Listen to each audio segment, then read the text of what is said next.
Acá vamos. Derecho público. Bueno, habíamos quedado en nuestra última clase virtual.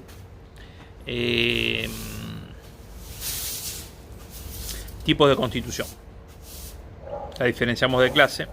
Nos interesa tipos de constitución. El otro punto importante, según nos dice Vidar Campos, es lo que es la interpretación y la integración de la Constitución. En realidad es interpretación y la integración de todo tipo de ley, pero básicamente nos vamos a referir al tema de la Constitución. ¿De qué manera se interpreta y qué quiere decir interpretación y qué quiere decir integración?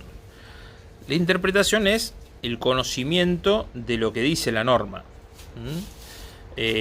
¿Cuándo? Y bueno, en realidad cuando hay alguna oscuridad en la ley, cuando no hay una definición clara o cuando hay dos derechos que entran en colisión, ¿no? Y puede ser en estos días, tenemos muchísimos casos.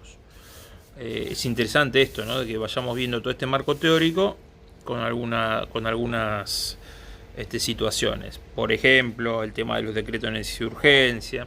La idea esta, si en el artículo 14 bis nosotros tenemos la libertad de deambular, ¿no? La libertad deambulatoria, de circular, de entrar y salir del país. ¿Cómo puede ser que tenemos esa libertad constitucional y nos está prohibida? Bueno, tendríamos que hacer un análisis, que es una interpretación que resulta interesante. El caso que resolvió la semana pasada la Corte Suprema respecto del pedido de la vicepresidenta de la Nación respecto de si el Senado puede funcionar virtualmente a través de una acción declarativa de certeza. ¿Se puede o no se puede? Bueno, son todas normas, son todas interpretaciones. Ese es un excelente caso para ver de la Corte Suprema, son 74 páginas. Pero hay una interpretación respecto de lo que la norma dice. ¿Por qué? Porque bueno, está claro que los impuestos tienen que ser a través de ley con iniciativa en la Cámara de Diputados, como lo dice el artículo 52, pero también que el Senado fija su propio reglamento.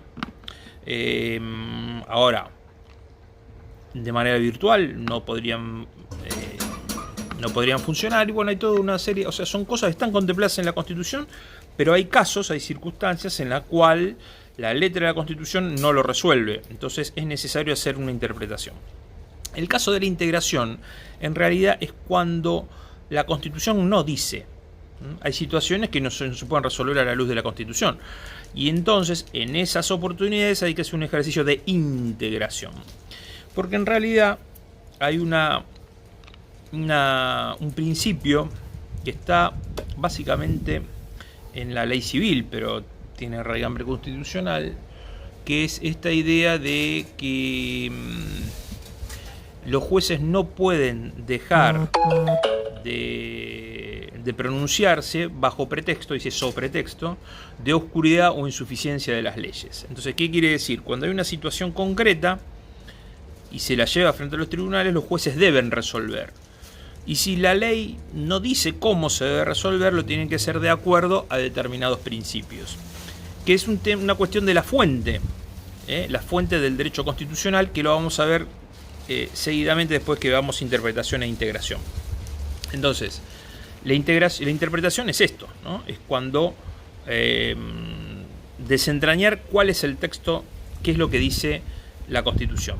Y la primera de las interpretaciones, según nos explica Vidar Campos, igual en el artículo 2 del Código Civil y Comercial de la Nación también lo tiene presente, es tres formas de interpretación. La primera es la interpretación literal, cual ustedes está de moda ahora decir literal. ¿Qué quiere decir literal? Es lo que la norma dice. Y desde la hermenéutica jurídica, lo tiene dicho la Corte Suprema también, la primera interpretación es la interpretación literal. Entonces, ¿qué dice? Hay un ejemplo interesantísimo, ¿no? El artículo 18 de la Constitución. Yo recomiendo tener la Constitución al lado para estas clases. Pueden poner pausa, pueden ir a buscarla. Hay aplicaciones de la Constitución, lo pueden tener en el celular. El artículo 18 es aquella que habla del debido proceso de ley. Entonces, ¿qué dice? Dice, bueno, podemos ser privados de la libertad, sí, siempre y cuando sea en base a una decisión de un juez, luego de un proceso con derecho de defensa en juicio, basado en una ley anterior al hecho del suceso, el Due Process of Law. Eso nace en 1215. Y además dice, las cárceles de la nación serán sanas y limpias, no para castigo de quienes allí permanezcan, de los reos que allí permanezcan detenidos, sino con disposiciones que tengan que ver bajo el principio de la seguridad, etcétera, etcétera, y el juez que así determine una disposición de ese carácter debe ser sancionado. Ayer, hoy, tenemos discusiones todos los días respecto de los presos que se les ha otorgado un arresto domiciliario.